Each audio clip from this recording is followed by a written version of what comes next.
Hello guys. कैसे हो आप सब? आई होप आप सब ठीक ही होंगे। मेरी चैनल में आप सबका स्वागत है। आप सुन रहे हैं वेदा और सिया की लव स्टोरी, जिसका नाम है सेल्फलेस लव। पिछले पार्ट में आपने क्या सुना था वो तो आप सब जानते ही होंगे। अब हम आगे सुनते हैं। वेदा और सिया बाइक पार्क करने के बाद दरवाजे की ओर मुस्कुराते हुए जाते हैं। यहाँ स्तुति उन दोनों के स्वागत में ही खड़ी थी। वो कुछ बोले उससे पहले ही सिया गए थे। वो वेदा की वजह से देर हो गई, वरना तुझे तो पता है ना कि मैं कभी देर से नहीं आती। स्तुति एक नजर वेदा की ओर देखती है और कहती है, अच्छा, लगता तो नहीं है तू झूठ बोल रही है ना। सिया वेदा की ओर देखती है और कहती है, नहीं तो मैं क्यों भला झूठ बोलने लगी। स्तुति कहती है, ये पहली बार है इसलिए छोड़ रही हूँ। अगली बार अगर देर हुई तो देख लेना तेरा क्या हाल करती हूँ। वैसे तो हम 1 मिनट भी लेट हो जाते हैं तो तू हमें कितना कुछ सुनाने लगती है। सिया सॉरी कहती है। तभी वेदा कहती है, स्तुति वो ट्रैफिक था रास्ते में तो देर हो गई। अब इन मैडम की सरकारी गाड़ी तो है नहीं, जो हॉर्न बजाओ वो रास्ता मिल जाएगा। स्तुति कहती है, देखो वेदा, तुम ना इसकी तरफदारी करना बंद कर दो और अब अंदर चलो। सिया और वेदा स्तुति के साथ अंदर आते हैं और देखते हैं कि अभी कुछ लोग ही आए हैं। सिया सबसे मिलते हैं और सबके साथ बातें करने लग जाती है। तभी स्तुति वेदा के पास आती है और कहती है, वैसे लगता नहीं कि गलती तुम्हारी थी। वेदा कहती है, हाँ जो भी हो, लेकिन उन्हें कुछ मत कहना वरना मेरी पिटाई हो जाएगी। स्तुति मुस्कुराती है और कहती है, अभी कुछ दोस्त आना बाकी है, सब लोग आ जाए तो बाद में हम सब मिलकर डिनर करेंगे। वेदा कहती है, ठीक है, आप अपने दोस्तों से तो मुझे मिलवाइए। स्तुति कहती है, तुम ये बात जाकर सिया को कहो ना। वेदा कहती है, मैं उसे कैसे कहूँ, वो तो अपने दोस्तों के साथ इतने बिजी है कि मेरी तरफ देख भी नहीं रही। स्तुति कहती है, अच्छा, तो तुम जेलस हो रही हो ना। वेदा कहते हैं, नहीं जेलस नहीं हो रही, लेकिन यहाँ में आपके सिवा किसी और को तो मिली ही नहीं हूँ, तो मैं किससे बात करूँ। और ना ही कोई मुझे जानता है और ना ही मैं किसी को जानती हूँ। स्तुति हंसती है और कहती है, सब तुम्हें लग रहा है कि यहाँ तुम्हें कोई नहीं जानता, लेकिन यहाँ ये सब जो बैठे हैं सब तुम्हें जानते हैं। वेदा शौक होकर कहते हैं, क्या। स्तुति कहती है, हाँ सारे दोस्तों को पता है, शायद कुछ को पता नहीं होगा तो उन्हें आज पता चल जाएगा। वेदा कहती है, इससे तो अच्छा यही होता कि मैं यहाँ नहीं आई होती। ये सारे दोस्त मुझे इस तरह देख रहे हैं जैसे मैं किसी और ग्रह से यहाँ आई हूँ।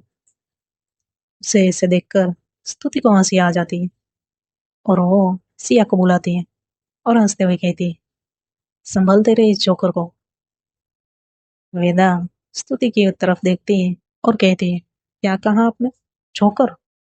स्तुति हंसते हुए कहती है, अच्छा सॉरी, लेकिन तुम मजाक बहुत करते हो ना, इसलिए मैंने ऐसा कहा। सिया कहती है, देख स्तुति, उन्हें जोकर मत बुलाना वरना तेरी पिटाई मैं करूंगी। वेदा सिया की ओर देखती है और फिर स्तुति की ओर देखती है, फिर कहती है, देखिए मिस स्तुति, अभी ये आपकी दोस्त नहीं, वो मेरी पार्टनर भी है, तो बोलने से पहले थोड़ा सोच लेना। स्तुति उन दोनों के सामने हाथ जोड़ती है और कहती है, हाँ जनाब, जैसी आपकी आज्ञा। वो तीनों हंसने लगते हैं। तभी वहां पर स्नेहा आ जाती है। वो सिया और स्तुति को हक करती है और वेदा को हेलो कहती है। वेदा कहती है, मुझे हक क्यों नहीं। स्नेहा एक नजर सिया की ओर देखती है, फिर वेदा को देखती है और फिर हंसते हुए कहती है, ये आपकी सिया मैम की परमिशन के बिना हम आपको हक भी नहीं कर सकते। वेदा सिया की ओर देखती है तो सिया उसे ही घूर रही थी। अब वेदा की समझ में तो कुछ भी नहीं आ रहा था कि स्नेहा ने उसे ऐसा क्यों कहा। अब वेदा को पता नहीं था कि सिया ने एक दिन बातों ही बातों में स्नेहा, अवनी और स्तुति को वेदा को उसके बिना परमिशन के हक करने को मना किया था। वेदा सिया को देखती है और फिर कहती है, ऐसा क्या हुआ है? आप जिसे चाहो हक करते हो और मैं? वेदा उठने का नाटक करती है तो सिया कहती है, हाँ तो क्या हुआ? सिर्फ मैं ही आपको हक करूंगी और कोई नहीं। वेदा कहती है, अच्छा जी, तो आपने मुझे टेकन फॉर ग्रांटेड ले लिया है। सिया कहती है, हाँ, जो समझना है समझो, मुझे कोई भी फर्क नहीं पड़ता। वेदा स्तुति और स्नेहा को देखकर कहती है, देख रही है ना आप कि आपकी दोस्त मुझे आप लोगों के सामने भी कैसे धमकी दे रही है। ऐसा कौन करता है? सिया गुस्से से कहती है, देखो, कोई करता हो या ना करता हो, लेकिन मैं ऐसा ही करूंगी। वेदा शांत होकर कहती है, रिलैक्स मैडम, अब यहाँ कितनी देर तक रुकना है, चलो अंदर चलते हैं। वेदा ने इतना कहा ही था कि तभी वहां पे माही आती है और वो आकर तुरंत ही सिया को कर लेती है और कहती है, हे गाइस, कैसे हो आप सब लोग? सिया को समझ में ही नहीं आ रहा था कि यह कौन है। फिर उसकी आवाज से उसे तुरंत ही पहचान लेती है और कहती है, मैं ठीक हूँ। और इतना कह के वो माही को खुद से दूर करती है और वेदा की तरफ देखती है। वेदा चुपचाप ही वहीं पर पड़ी थी। उसे थोड़ा गुस्सा तो आ रहा था, लेकिन इन सब के सामने वो दिखा नहीं रही थी। सिया उसे देखकर तुरंत ही समझ जाती है, इसलिए वो तुरंत ही माही को खुद से दूर करती है। माही फिर स्तुति को भी हग करती है। स्तुति भी उसे हग करते हुए कहती है, हम सब बहुत ही अच्छे हैं, तुम कैसी हो? माही कहती है, मैं बिल्कुल ठीक हूँ, मुझे क्या प्रॉब्लम होगी, देखो तुम्हारे सामने ही तो हूँ। अब माही स्नेहा और वेदा को नहीं जानती थी, क्योंकि माही के जाने के बाद स्नेहा और सिया की मुलाकात हुई थी, और फिर अवनी और स्तुति से भी। इसलिए वो उसे बिना हक किए उसका हाल चाल पूछती हैं और वेदा की तरफ देखते हुए कहती हैं, तुम कौन? वेदा अपना हाथ आगे बढ़ाते हुए कहती है, हेलो, मेरा नाम। उसने इतना बोला ही था कि सिया बीच में ही कहती, वो वेदा है। तभी माही वेदा से हाथ मिलाकर कहती है, ओह, तो आप वेदा है, काफी तारीफें सुनी है मैंने आपकी। वो क्या है ना, ग्रुप में कभी कभी आपकी चर्चा होती है, इसलिए। वेदा सिया की ओर देखती है। सिया सोचती है, अब मैं उससे क्या बताऊं, अगर उसे बुरा लग गया तो मनाना मुश्किल हो जाएगा, क्या करूं? और वो स्तुति को इशारों में कहती है, क्या मुसीबत है यार, इससे यहाँ से जाने को बोल। स्तुति तुरंत ही समझ जाती है और वो माही को कहती है, माही, वो हमारा दोस्त निखिल तेरे बारे में कब से पूछ रहा था। मैंने कहा तू जैसे ही आएगी तो मैं उसे तेरे पास भेज दूंगी, तू जाना, वो अंदर ही है। माही कहती है, हाँ जा रही हूँ, लेकिन पहले मुझे वेदा से तो अच्छे से मिल लेने दो। स्तुति उसका हाथ पकड़ती है और कहती है, वो कहाँ भागे जा रही है, मिल लेना बाद में। इतना कह के वो माही को अंदर लेकर जाती है। सिया बात को संभालते हुए वेदा को कहती है, चलो हम भी अंदर चले। वेदा कहती है, हाँ चलो। और वो तीनों भी अंदर आ जाते हैं। कुछ देर बाद सब दोस्त आ जाते हैं और फिर सब अपने अपने बारे में बता रहे थे और एक दूसरे को अपने काम के बारे में, फैमिली के बारे में, तो कोई गर्लफ्रेंड और बॉयफ्रेंड के बारे में, तो अपनी शादी के बारे में बता रहे थे। सिया भी इन सब के साथ बातें करने में व्यस्त थी। वेदा तो इनमें से किसी को भी जानती नहीं थी, इसलिए वो एक साइड की चेयर पर बैठे बैठे सबकी बातें सुन रही थी और बातें सुनते सुनते मुस्कुरा रही थी। स्नेहा भी कहाँ सबको जानती थी, इसलिए वो वेदा के पास आकर बैठती है और कहती है, अच्छा है तुम यहाँ आओ, वरना मैं तो अकेली ही रहती। फिर वो कहती है, तुम अकेले बोर नहीं होती? वेदा कहती है, इसमें बोर होने वाली क्या बात है? हाँ, अब हम किसी को जानते नहीं हैं तो थोड़ा अजीब लगता है कि कैसे उनसे बात करें, लेकिन आप भी किसी को नहीं जानते और मैं भी किसी को नहीं जानती, तो हम ऐसा करते हैं, हम दोनों बातें करते हैं। स्नेहा हंसते हुए कहती है, हाँ, वरना मुझे तो यहाँ बोर होने लगा था। वेदा कहती है, मुझे भी। यहाँ सिया कभी कभी वेदा की ओर देख लेती थी कि वो बोर तो नहीं हो रही है ना, लेकिन वो उसके पास भी नहीं जा सकती थी क्योंकि उसके दोस्त उसे वहां पर जानबूझकर नहीं जाने दे रहे थे, क्योंकि वो लोग उसे टीज करना चाहते थे। वेदा भी ये सब देख रही थी और वो सिया को इशारों में ही कहती, मैं ठीक हूँ, आप उनसे बात करिए। सिया को थोड़ा सुकून मिलता है और फिर सिया स्नेहा को इशारा करके वेदा के साथ बैठने को कहती है। तो फिर वो वेदा के पास आती है। कुछ देर तक ऐसे ही सबकी बातें होती है और फिर डिनर का टाइम होता है, तो सब लोग एक साथ डिनर करने जाते हैं। सब लोग डिनर कर रहे होते हैं, तभी उन दोस्तों में से एक लड़की जिसका नाम था काजल, वो हंसते हुए सिया को कहती है, सिया, क्या बात है, तुम दोनों की जोड़ी तो मस्त लग रही है।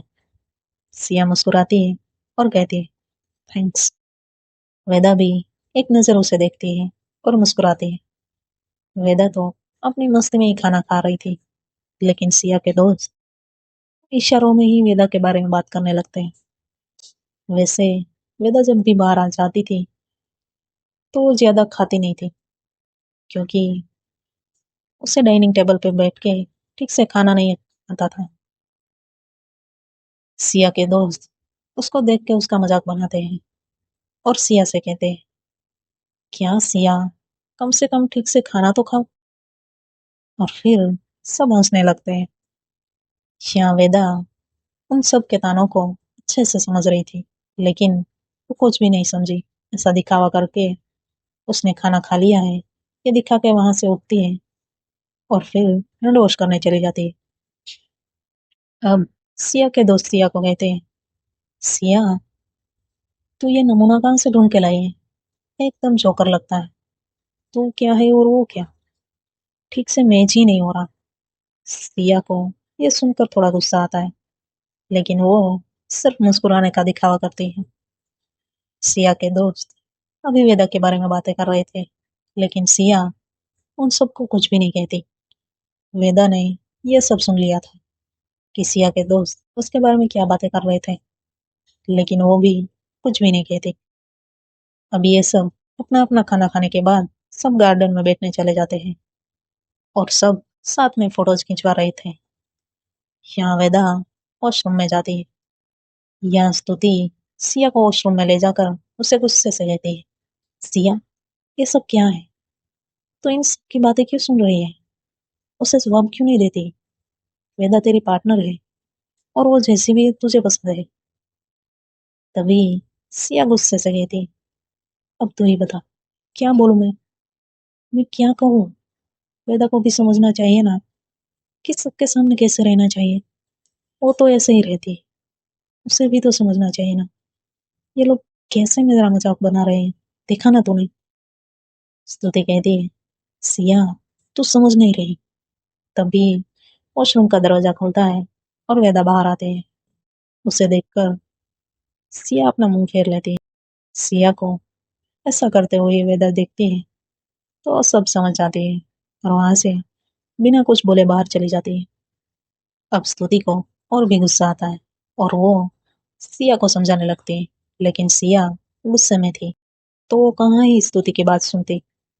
उतने में वेदा का फोन रिंग होता है, तो वो देखती है कि उसका भाई का कॉल है। वो तुरंत ही कॉल पिक करती है। उसका भाई वेदा को कुछ कहता है और फिर जल्दी घर आने को कह देता है। वेदा कहती है, ठीक है भाई, मैं अभी आ रही हूँ। इतना कह के वो जल्दी से बाहर आती है। तभी उसे याद आता है कि सिया का फोन उसके पॉकेट में है, तो वो फिर से सिया को फोन देने वॉशरूम की ओर जाती है। यहाँ सिया को स्तुति अभी भी समझा रही थी, लेकिन सिया अभी गुस्से में थी तो वो कुछ भी सुनने को तैयार ही नहीं थी। वेदा अंदर आती है और सिया को उसका फोन देकर कहती है, वो भाई का कॉल, उसने इतना बोला ही था। कि सिया फोन लेकर वहां से गुस्से में चली जाती है। स्तुति वेदा की तरफ देखती है और कहती है, देखो वेदा, सिया अभी गुस्से में है। वेदा तुरंत ही कहती है, कोई बात नहीं, आप उसे घर ड्रॉप कर देना, मुझे अर्जेंट काम है, तो मैं निकल रही हूँ। वो इतना कह के वहां से अपनी बाइक लेकर अपने घर की ओर निकल जाती है। गुस्सा तो उसे भी बहुत आ रहा था और वो गुस्से में बहुत ही तेज बाइक चला रही थी। कुछ देर बाद स्तुति भी बाहर आती है और जैसे कुछ भी नहीं हुआ ऐसा दिखा के अपने दोस्तों के साथ बैठते हैं। सब लोग ऐसे ही बातें कर रहे थे।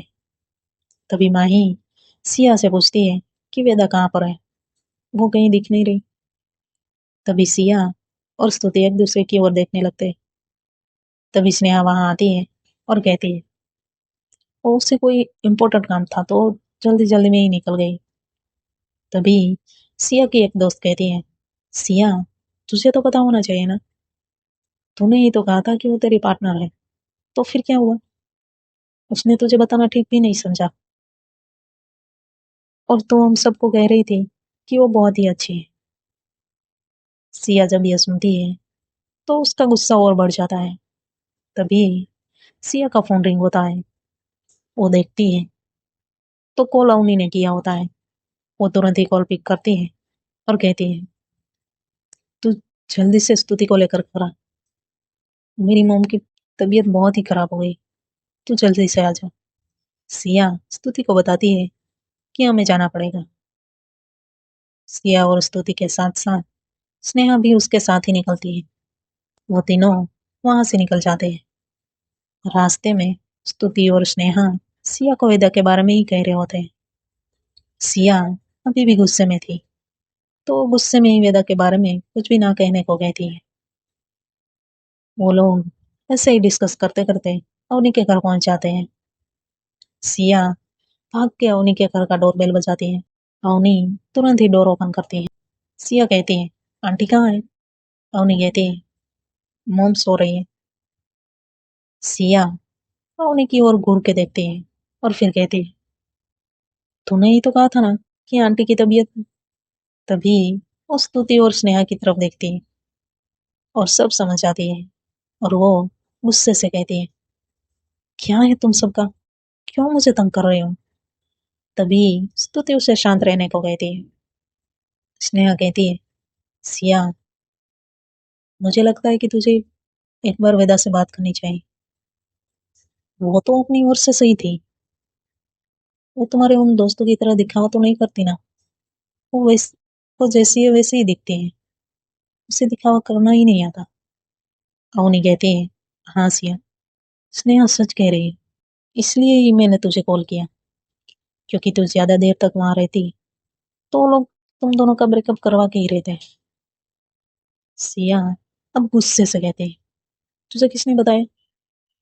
तो स्नेहा कहती है, मैंने उसे बताया कि ऐसा ऐसा हुआ है, तो उसे कॉल करके तुरंत ही यहाँ बुला ले।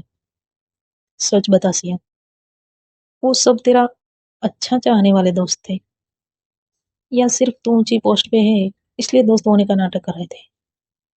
क्यों स्तुति, तू भी तो उन सब की दोस्त है ना? तभी स्तुति कहती है, स्नेहा सच कह रही, वो लोग जब भी हम एक साथ मिलते हैं तब एक दूसरे के पार्टनर और कोई जो भी हो उसके बारे में हमेशा कमियां ही निकालते रहते हैं। वो लोग ये नहीं देखते कि सामने वाले इंसान को क्या फील होगा, उसे तो बस दूसरों का मजाक बनाना ही अच्छा लगता है। अवनी कहती है, हाँ सिया, मैं ये नहीं कह रही कि वो सब बुरे हैं, आज मैं वहां नहीं आ पाई, लेकिन हम जब भी मिलते हैं तो वो लोग ऐसे ही बातें करते रहते हैं, वो सब ऐसे ही है। तभी स्तुति कहती है, और क्या, और वो तेरी एक्स जी वो भी तो वैसे ही निकली, आखिर में उसने भी तुझे टोंट दे ही दिया ना। वैसे भी वो शादी के बाद कितना बदल गई। उसके लिए इतना ही, देखते हैं सिया वेदा को कैसे मनाती है और वेदा मानती है या नहीं, वो तो हमें अगले पार्ट में ही पता चलेगा। Bye bye, take care, Radhe Radhe.